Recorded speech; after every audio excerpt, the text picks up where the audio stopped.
Hello बच्चों, नमस्कार जी, कैसे हैं आप सब।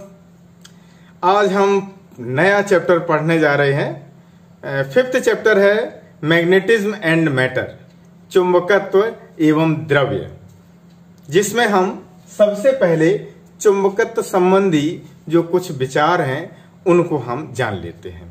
पहला है, दिया गया है कि पृथ्वी एक चुंबक की भांति व्यवहार करती है, जिसका चुंबकीय क्षेत्र लगभग भौगोलिक साउथ से नॉर्थ की ओर संकेत करता है। ठीक है, लेकिन हम कैसे जानेंगे कि पृथ्वी एक चुंबक की भांति व्यवहार करती है? तो दूसरा पॉइंट पहले पढ़ लें।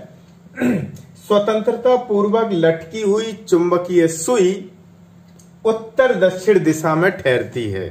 तो पहले हम रख के देख लें कि वास्तव में मेरे पास देखिए एक चुंबक है, ठीक है, और इस चुंबक को हम उत्तर दक्षिण दिशा में देख रहे हैं कि रुक रही है या नहीं।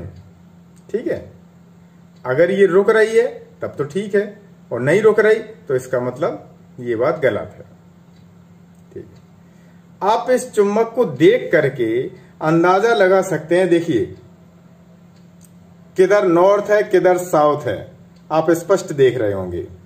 ठीक है, तो ये नॉर्थ है और इधर साउथ है। अगर ये चुंबक नॉर्थ इधर बता रही है, इधर साउथ बता रही है, तो इसका मतलब है कि पृथ्वी के ध्रुव इसके ठीक विपरीत होंगे। इसका मतलब है कि पृथ्वी का जो ये नॉर्थ वाला जो चुंबक बता रही, इधर पृथ्वी का दक्षिणी ध्रुव होगा, साउथ पोल होगा, और जबकि इसके दूसरी साइड में होगा नॉर्थ पोल।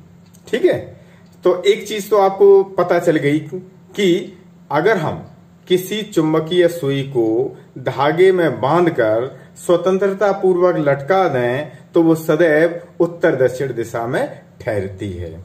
क्यों ठहरती है? क्योंकि पृथ्वी भी एक चुंबक की भांति व्यवहार करती है। तीसरा पॉइंट पढ़ेंगे कि चुंबक के समान ध्रुवों में प्रतिकर्षण होता है। अब हमें कैसे पता चलेगा? तो हम दो चुंबक लेते हैं, तो देखिए एक चुंबक तो मेरे पास ये है, और आपको इधर देखो ये नॉर्थ है, इधर साउथ है। एक मेरे पास दूसरी चुंबक है जिसका ध्रुव आपको दिख रहा होगा। ठीक है, अब हम पहले इसकी तरफ नॉर्थ लेके आते हैं। ठीक है, अब ये देखो क्या हो रहा है, ये चपक रहे हैं। इसका मतलब है विपरीत ध्रुवों में आकर्षण होता है। अगर हम इसके ध्रुव पलट दें, अगर इसको लेके आए तो देखें क्या होता है, देखो। इसके बाद पांचवा नंबर, किसी चुंबक की क्षेत्र रेखाएं खींचने पर उदासीन बिंदु प्राप्त होते हैं। सबसे इंपॉर्टेंट पॉइंट है कि उदासीन बिंदु कैसे प्राप्त होंगे। तो देखो चुंबक में दो ध्रुव हैं, जब इन दो ध्रुवों में एक एन ध्रुव है और एक एस ध्रुव है, अब यदि हम एक कागज इसके ऊपर रख दें और उस पर लोहे की छीलन अगर फैला दें, तो ध्रुवों पर लोहे की छीलन ज्यादा होगी, नॉर्थ और साउथ ध्रुव पर मध्य में वो छीलन जो है अपेक्षाकृत कम होगी, बहुत कम होगी, जो ये प्रदर्शित करता है कि यहां पर लगभग चुंबक का गुण निरस्त हो रहा है। काहे के प्रभाव से? पृथ्वी के प्रभाव से। तो इस कारण से हमें दो विपरीत दिशा में ये निरक्ष बिंदु मिलते हैं। अगर इनको हम मिला दें निरक्ष बिंदुओं को, तो ये निरक्षीय रेखा मिल जाती है। ठीक है, इसी को हम निरक्ष बिंदु या उदासीन बिंदु कहें, और इस रेखा को हम उदासीन रेखा या निरक्ष रेखा कहते हैं, चुंबकीय निरक्ष रेखा। ठीक है, अब अगला नंबर है कि किसी चुंबक की क्षेत्र रेखाएं खींचने पर, शब्द यहां पर आया है क्षेत्र रेखाएं। तो देखो क्षेत्र रेखाएं और बल रेखाएं बहुत अंतर है। आपने पहले चैप्टर में पढ़ी हैं वैद्युत बल रेखाएं। वैद्युत बल रेखाएं सदैव वैद्युत क्षेत्र की दिशा में होती हैं, इसलिए वैद्युत बल रेखाएं या वैद्युत क्षेत्र रेखाएं कहना कोई दिक्कत नहीं है। लेकिन चुंबकीय बल रेखाएं और चुंबकीय क्षेत्र रेखाओं में बहुत बड़ा फर्क है। पहले इसको समझना होगा कि चुंबकीय जो बल रेखाएं होती हैं, आपको पता है कि फ्लेमिंग के बाएं हाथ के नियम से ये धारा की दिशा को प्रदर्शित करता है, ये चुंबकीय क्षेत्र को प्रदर्शित करता है, ये चुंबकीय बल को प्रदर्शित करता है। तो अगर ये चुंबकीय क्षेत्र को प्रदर्शित करता है तो क्षेत्र रेखाएं इधर ही की दिशा में तो होंगी, ये बल को प्रदर्शित करता है तो बल रेखाएं तो ये होंगी। तो बल रेखाएं चुंबकीय क्षेत्र के ठीक लंबवत होती हैं, इसलिए चुंबकीय बल रेखाओं को चुंबकीय क्षेत्र रेखाएं नहीं कह सकते। हम चुंबकीय क्षेत्र रेखाओं को ही, जो चुंबकीय क्षेत्र की दिशा में जाने वाली रेखाएं हैं, उनको ही हम चुंबकीय क्षेत्र रेखाएं कहेंगे। क्लियर? ठीक। अगला पॉइंट, पृथ्वी में गढ़ी लोहे की छड़ कुछ समय बाद चुंबक बन जाती है। ऐसा साइंटिस्टों ने प्रायोगिक तौर पर बताया है कि अगर जिस दिशा में ये चुंबकीय सुई ठहरती है और अगर हम इसी डायरेक्शन में पृथ्वी के नीचे कुछ गहराई पर लोहे की छड़ अगर हम गाड़ दें जमीन में, तो कुछ समय बाद उसमें चुंबक का गुण स्वतः आ जाता है, जो ये प्रदर्शित करता है कि पृथ्वी के अंदर कोई चुंबक है। तो ये अब अगला हेडिंग हम पढ़ने जा रहे हैं, चुंबकीय क्षेत्र रेखाएं। उन्हीं की बात हो रही है, जो चुंबकीय क्षेत्र की दिशा में रेखाएं होती हैं उन्हें हम चुंबकीय क्षेत्र रेखाएं कहते हैं। और चुंबकीय क्षेत्र रेखाएं ये बंद वक्र की होती हैं। सबसे पहले बंद वक्र का मतलब क्या हुआ कि देखो, जैसे आपने वैद्युत बल रेखाएं जब पढ़ी हैं तो आपने पढ़ा है कि वैद्युत बल रेखाएं धन आवेश से चलकर ऋण आवेश पर समाप्त होती हैं। बस उनका इतना ही काम है, एक ध्रुव से जाएंगे और दूसरे ध्रुव पे खत्म। जबकि चुंबक में बल रेखाएं, क्षेत्र रेखाएं इस अगर एन ध्रुव से चल रही हैं, सदैव चुंबक के अंदर बल क्षेत्र रेखाएं साउथ से नॉर्थ की ओर होंगी, जबकि बाहर नॉर्थ से साउथ की ओर होती हैं। तो ये नॉर्थ से साउथ वाली बल क्षेत्र रेखाएं इधर जाएंगी और जाने के बाद इसके अंदर प्रवेश करेंगी और पूरा एक बंद वक्र बनाती हैं।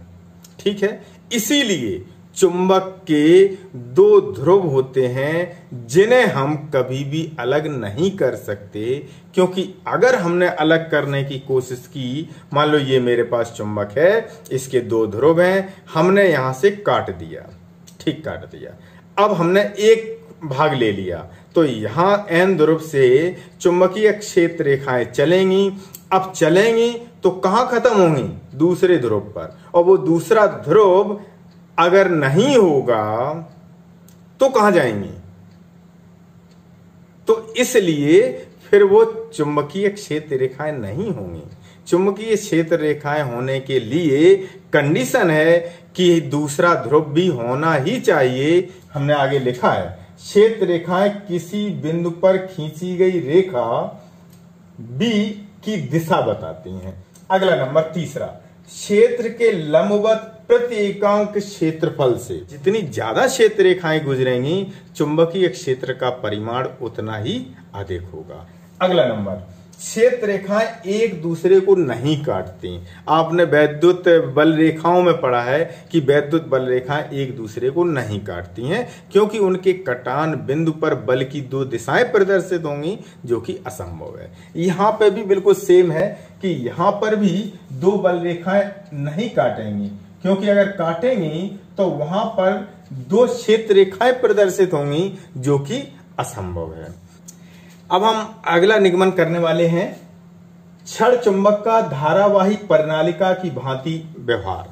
तो देखो, हमने एक निगमन किया है वृत्ताकार धारावाही लूप, और जब वृत्ताकार धारावाही लूप की बात हुई है तो उसमें दो ध्रुव हमने बताए हैं आपको, एक एन ध्रुव और एक एस ध्रुव। क्यों? क्योंकि जब तार में धारा बहती है तो अगर क्लॉकवाइज धारा है तो वहां एस ध्रुव बनता है, और उसके विपरीत देखने पर इधर धारा की किस दिशा दिखेगी हमें, एंटी क्लॉकवाइज। तो ये कौन सा ध्रुव बन जाएगा, एन ध्रुव। ठीक है, तो इस तरीके से ये परिनालिका कैसी एक क्षण चुंबक की भांति व्यवहार करेगी। ठीक है, वृत्ताकार धारावाही लूप एक क्षण चुंबक की भांति व्यवहार करता है। ठीक, और वृत्ताकार धारावाही लूप के कारण, वृत्ताकार धारावाही लूप के कारण चुंबकीय क्षेत्र आपने निकाला है B equal to mu naught I A square upon 2x square plus A square पे घात 3/2, जिसको हमने ऐसे भी लिखा है कि B equal to mu naught upon 4 pi 2m/r³, समीकरण नंबर 1। अब हम बात करते हैं धारावाही परिनालिका की। अगर परिनालिका मान लो ये है, मैंने एक परिनालिका बनाई है, ठीक है, हमने यहां पे क्या किया है, इसमें तांबे के तार के कई फेरे लपेटे हैं और जिससे एक धारावाही परिनालिका बन गई है। अब इस परिनालिका के मध्य बिंदु O से R दूरी पर स्थित कोई बिंदु P है जहां पे हमें चुंबकीय क्षेत्र ज्ञात करना है। ठीक है, और इस परिनालिका टोटल 2L लंबाई की है, और जहां पर इसकी मध्य बिंदु O से ये L दूरी है, ये L दूरी है, और हमने इसके मध्य से गुजरने वाले अभिलंबवत तल से X दूरी पर स्थित कोई dx मोटाई की परिनालिका ली है। उसके कारण पहले हम P बिंदु पर चुंबकीय क्षेत्र निकालेंगे, फिर पूरी परिनालिका के कारण P पर चुंबकीय क्षेत्र निकालेंगे। तो माना परिनालिका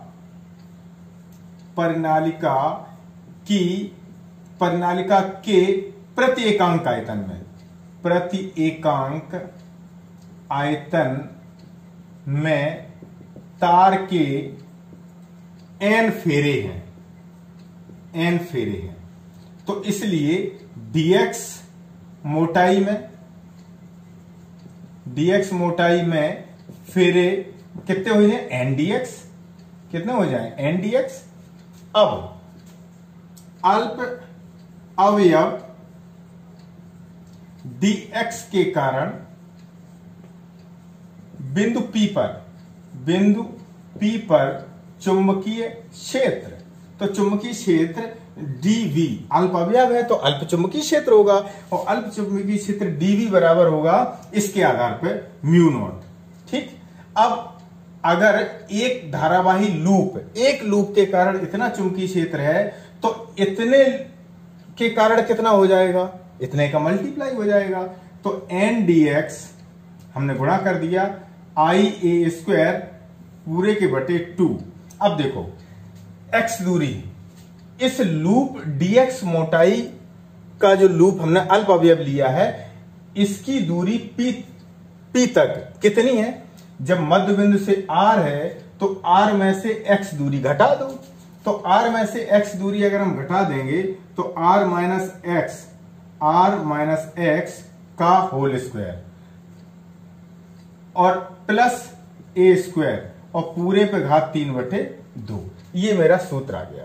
अब देखो, अब यदि a is less than r तथा x is less than r, तब x व a को छोड़ने पर, भाई जब बहुत कम है, अगर हमने मान लिया कि ये कम है तो हमने x और a को छोड़ दिया। अब इस सूत्र में जब हम x और a को छोड़ देंगे तो dv बराबर क्या होगा, mu naught n dx I A square और पूरे के बटे 2, a स्क्वायर पे घात, a स्क्वायर खत्म, x स्क्वायर ये खत्म, r स्क्वायर बचेगा, और r स्क्वायर पे घात कितनी है, 3/2, तो कितनी बचेगी, r क्यूब। भाई r स्क्वायर है, इस पे घात 3/2 है, तो 2 से 2 कट जाएंगे, तो क्या बचेगी, r क्यूब। ठीक है, इतना आ गया। अब हम पूरे लूप के कारण निकालें या पूरी परिनालिका के कारण, तो पूरी परिनालिका के कारण चुंबकीय चुंबकीय क्षेत्र B बराबर, अब हम इंटीग्रेशन करेंगे dV का, कहां से कहां तक। अगर इसको मूल बिंदु मान लें तो यहां से यहां तक की -L दूरी होगी और इधर +L दूरी होगी, तो हम -L से लेकर के और +L तक समाकलन कर देंगे, काहे का, dV का। तो इसलिए हम इसको लिख सकते हैं इंटीग्रेशन -L से +L, और क्या वैल्यू रख देंगे, μ0 n dx IA² और पूरे के बटे 2r³। अब इसमें देखो कौन सी चीज नियतांक है, जो नियतांक है उसको बाहर निकाल लो। तो हमने बाहर निकाल लिया, क्या मान निकला, तो इसलिए μ0 इसलिए B बराबर μ0 n IA² अपॉन 2r³, बचा कितना, -L से लेकर L तक, और क्या बचा, dx। तो dx टोटल दूरी कितनी है, dx का हमने समाकलन कर दिया, तो μ0 n IA² अपॉन 2r³, और -L से तो ये x, और लिमिट लगा दो -L से +L तक, तो μ0 n IA² upon 2r³, upper limit L minus lower limit, तो माइनस पहली से है तो +L हो जाएगा, मतलब upper limit minus lower limit होता है। या हम ऐसे कर लेते, हम ऐसे कर लें L माइनस L, अब समझ में आ गया आपको। तो हमने यहां पे कर दिया μ0 n IA² upon 2r³ multiplied by L, और L कितना हो गया, 2L, 2 से 2 खत्म कर दो। अब आप क्या करो, नहीं सॉरी, हमें ये खत्म नहीं करना है, हमें ये खत्म नहीं करना है। अब देखो n और 2L क्या हो गया, यहां पे n इंटू 2L, तो μ0, ठीक है, n इंटू 2L की जगह पे n इंटू 2L है, और IA² अपॉन 2r³, परंतु या हम इसे ऐसे भी लिख सकते हैं, बराबर μ0 n IA² अपॉन 2r³, पाई का ऊपर नीचे गुणा कर दें, पाई का ऊपर नीचे गुणा कर दें, तो अब क्या होगा, हमने पाई का ऊपर नीचे गुणा कर दिया, तो ये आ गया μ0 n I pi A² upon, pi का इधर कर दो, 2 पाई इंटू r³। अब हम क्या करते हैं, 2 का ऊपर नीचे गुणा कर दें, तो ये हो गया μ0 n I pi into A², A क्षेत्रफल, बटे 2 का 2 में गुणा कर दो, 4 पाई, और इंटू r³, और इंटू हमने लिख दिया 2, ठीक है। अब आप जानते हैं, यहां पे लिख दो, परंतु पाई A² बराबर A तथा NIA बराबर चुंबकीय आघूर्ण M, तो ये वैल्यू रख दो, तो μ0 बटे 4 पाई, अब 2 NIA की जगह पे हमने रख दिया M और बटे r³, समीकरण नंबर आ गया 2। अब समीकरण 1 और 2 से देखो, ये वृत्ताकार धारावाही लूप के कारण या चुंबकीय द्विध्रुव के कारण ये चुंबकीय क्षेत्र का सूत्र है, ये धारावाही प्रणालिका के कारण सूत्र है, और दोनों एक समान है, तो इसका मतलब ये हुआ कि चुंबकीय धारावाही प्रणालिका एक चुंबकीय द्विध्रुव की भांति व्यवहार करती है। लास्ट हेडिंग, अगली हेडिंग है चुंबकत्व का गॉस का नियम। आपने वैद्युत क्षेत्र में गॉस का नियम पढ़ा है, फाई ई बराबर क्यू अपॉन एप्सिलॉन नॉट। यहां पर क्या लिखा है कि चुंबकीय क्षेत्र में किसी बंद पृष्ठ से गुजरने वाला नेट चुंबकीय फ्लक्स सदैव शून्य होता है। फाई बी बराबर integration B dot D S बराबर 0। क्यों 0 है? वैद्युत क्षेत्र में जो आवेश होता है वो एकल आवेश, मतलब धनात्मक आवेश अलग और ऋणात्मक आवेश अलग अपना व्यवहार करता है, जबकि चुंबक में क्या होता है कि दो ध्रुव होते हैं और दोनों ध्रुव को हम अलग नहीं कर सकते। इस कारण से दोनों के कारण जो परिणामी चुंबकीय फ्लक्स होता है वो सदैव शून्य होता है। ठीक, तो इसी के साथ बच्चों बहुत बहुत धन्यवाद।